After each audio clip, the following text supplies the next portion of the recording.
За каждой компанией стоят живые люди.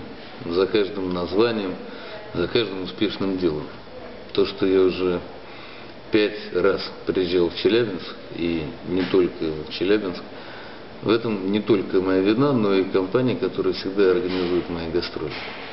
Компания так и называется – «Уральские гастроли».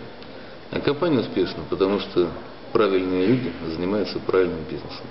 Так что спасибо Ларисе и Андрею за доверие. Приглашайте еще.